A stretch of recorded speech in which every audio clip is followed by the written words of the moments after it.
அஸ்ஸலாமு அலைக்கும். இன்னைக்கு வியாழக்கிழமை. வியாழக்கிழமை வந்தாலே வேலை கொஞ்சம் நிறையா இருக்கும் எங்கள் வீட்டில். அதுவும் இல்லாமல் இன்னைக்கு என் பொண்ணோட பர்த்டே. அதனால சீக்கிரமாகவே மற்ற வேலையெல்லாம் முடிச்சுட்டு சமையல் வேலை ஸ்டார்ட் பண்ணியாச்சு. இன்னைக்கு மீன் குழம்பு தான் செஞ்சுக்கிட்டு இருக்கோம். இந்த மீன் எப்படின்னா வளர்ப்பு மீன் ரொம்பவே டேஸ்ட்டாக இருக்கும். அந்த மீன் என் பொண்ணுக்கு ரொம்ப பிடிக்கும். அதான் அவளுக்கு பிடிச்ச மாதிரி இன்னைக்கு சமையல் நடந்துக்கிட்டு இருக்கு. மீன் குழம்பு எங்கள் அம்மா ரொம்பவே நல்லா வைப்பாங்க. என் பொண்ணு தான் சொல்லியிருந்தா நானே வைக்க சொல்லுங்கன்னு சொல்லிட்டு அவங்களே வைக்க சொல்லியாச்சு மீன் குழம்பு.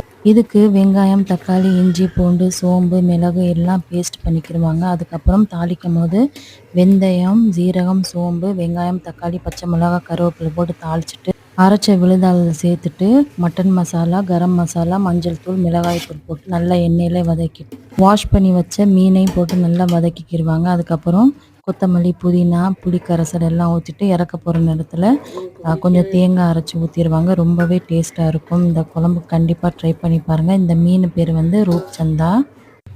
என் பொண்ணுக்கு ரொம்ப பிடிச்ச கீரும் செஞ்சுக்கிட்டு இருக்கேன். நான் அந்த கீர் ரெசிபி வந்து ஏற்கனவே ஒரு ஷார்ட்ஸில் போட்டிருப்பேன். பார்க்காதவங்க போய் செக் பண்ணி பார்த்துக்குங்க. பர்த்டேனாலே அவங்களுக்கு பிடிச்ச மாதிரி தானே செய்யணும். தான் அவங்களுக்கு பிடிச்ச மாதிரி என் பொண்ணுக்கு பிடிச்ச மாதிரி செஞ்சுக்கிட்டு இருக்கேன் எல்லாமே. இங்கே வந்து மீன் குழம்பு ரெடி ஆயிடுச்சு பாருங்கள்.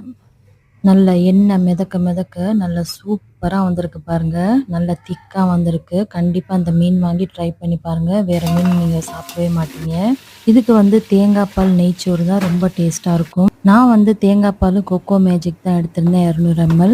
1.5 கிலோ ரைஸ்க்கு இதை ஒரு டின் நீங்கள் போடுங்க. ரொம்பவே கரெக்டாக இருக்கும் இந்த தேங்காய் பால். கொக்கோ மேஜிக் இருந்தனால எனக்கு ரொம்ப வேலை ஈஸியாக இருந்துச்சு. நம்ம எப்போவும் செய்வோம் இல்லையா தேங்காய் பால் சாதம், அதே மாதிரி தான் தாளித்து விட்டாச்சு. இங்கே வந்து சலாத்துக்கு வந்து அன்றைக்கி தயிர் ஊற்றலை, ஏன்னா மீன் சாப்பிட்றோம்ல, அதனால் வினிகரே சேர்த்தாச்சு. இங்கே பாருங்கள் உதிரி உதிரியாக சூப்பராக வந்திருக்கு. ஜீரக சம்பா ரைஸ் தான் நான் எடுத்திருந்தேன். ரொம்ப சூப்பராக வந்திருக்கு பாருங்கள். அந்த நெய்ச்சோறுக்கும் மீன் குழம்புக்கும் ரொம்பவே டேஸ்ட்டாக இருந்துச்சு. கண்டிப்பாக ட்ரை பண்ணி பாருங்கள். இந்த மீன் மிஸ் பண்ணிடாதீங்க. ஈவினிங் போல் கேக் கட் பண்ண ரெடி ஆயாச்சு.